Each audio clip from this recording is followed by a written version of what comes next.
For me, it was important to do something that was scalable, which was have products on a website where people can come in and order.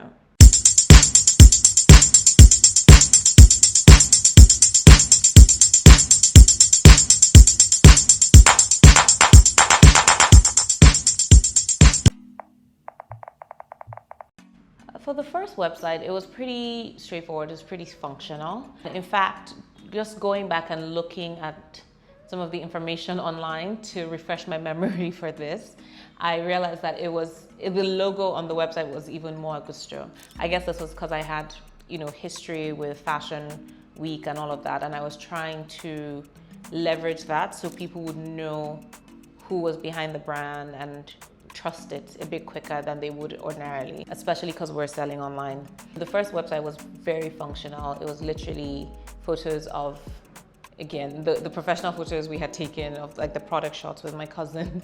On the landing page, we had 3 images, and it was very minimalist and very straight to the point, which I think we've tried to maintain in how we present the brand, how we communicate. We try to be very direct and just say what it is that we have to say.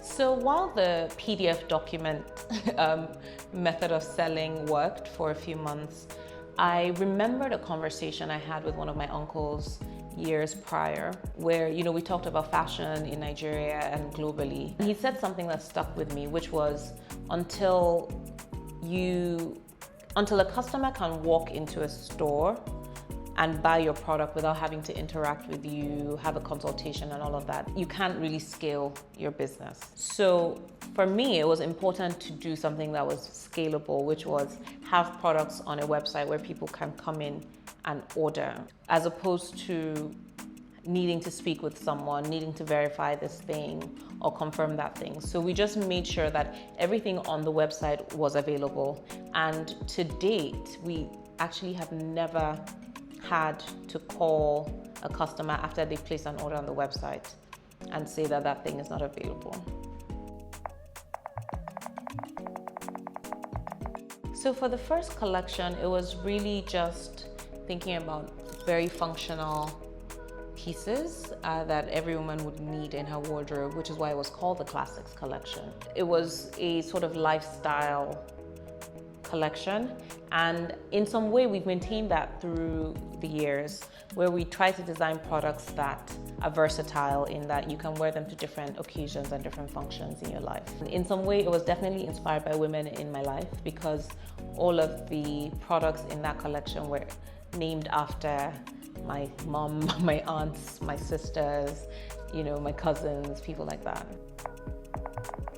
The second one, which was the summer collection, and there we had play suits and loose-fitting, summer dresses, and the brand ethos sort of was maintained, which was clothes that you can wear to different occasions, clothes that are functional, clothes that are bright and interesting colors, but ultimately were targeted towards being able to wear in the summer.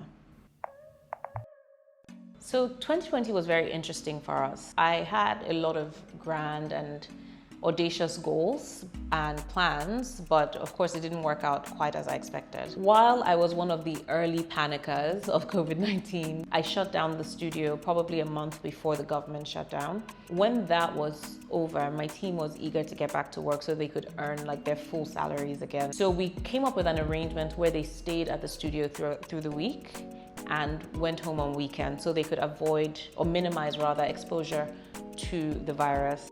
But this then meant for them that they would just work slightly longer hours to just earn more while they were in the office. So in a way, our business grew through the pandemic because we had more working hours basically overall. By the end of the year, I then really felt convinced that I had a solid business idea and we could begin to expand and add more than a production team basically.